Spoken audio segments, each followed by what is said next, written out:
Hi dear students, method of difference എന്ന ടോപ്പിക്കിലെ ഒരു short കട്ടാണ് നമ്മളിന്ന് പഠിക്കാൻ പോകുന്നത്. അപ്പോൾ question the sum 1 + 3 + 11 + up to 20 terms.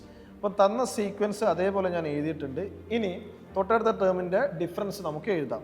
അപ്പോൾ 3 - 1 2 വരും, 11 - 3 8, ഇവിടെ 14 വരും, ഇവിടെ 20, ഇവിടെ 26 വന്നു. ഇനി ഈ സീക്വൻസിൻ്റെ ഡിഫറൻസ് എഴുതാം. അപ്പോൾ ഇവിടെ 6 വരും, 6 വരും, 20 - 14 6 വന്നു, ഇവിടെയും 6 വന്നു. അപ്പോൾ നമുക്കിവിടെ ഒരു കോൺസ്റ്റൻറ്റ് കിട്ടി. അപ്പോൾ നമ്മൾ എന്ത് ചെയ്യുക, അവിടെ നിർത്തുക. ഇനി ഈ 3 റോയിലെ ഫസ്റ്റ് ടേംസ് നമ്മൾ എന്ത് ചെയ്യുക, കൺസിഡർ ചെയ്യുക.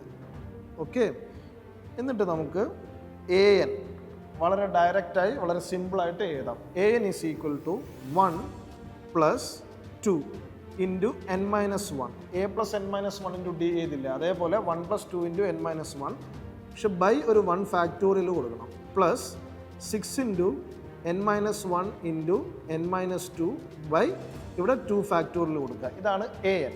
ഇനി Sn എങ്ങനെ കണ്ടുപിടിക്കും? Sn ഈ ഓരോ ടേമിനെയും n വെച്ച് മൾട്ടിപ്ലൈ ചെയ്യുക. അപ്പോൾ 1 × n പ്ലസ് ഇവിടെ 2 × n × n - 1 ബൈ 1 ഫാക്ടോറിയൽ എന്നത് 2 ഫാക്ടോറിയൽ ആക്കുക. അതായത് ഫാക്ടോറിയൽ ഒന്ന് വെച്ച് കൂട്ടുക. 6 × n × n - 1 × n - 2 by 3 factorial. അപ്പോൾ ഇതാണ് Sn. ഇനി എന്ത് ചെയ്യുക, S20 ആണ് ചോദിച്ചത്. അപ്പം ഈ വാല്യൂ സബ്സ്റ്റിറ്റ്യൂട്ട് ചെയ്താൽ നമുക്ക് ആൻസർ 7240. അപ്പോൾ ഇതാണ് നമ്മുടെ ആൻസർ, ഓപ്ഷൻ എ. വളരെ എളുപ്പത്തിൽ നമുക്കിത് കിട്ടി. ഇനി ഇതിപ്പം 4 ഓർഡർ അല്ലെങ്കിൽ 5th ഓർഡറിലാണ് കോൺസ്റ്റൻറ്റ് വരുന്നതെങ്കിൽ ഇതേ മെത്തേഡ് ഫോളോ ചെയ്താൽ നമുക്ക് ആൻസർ കിട്ടും. ഓക്കെ.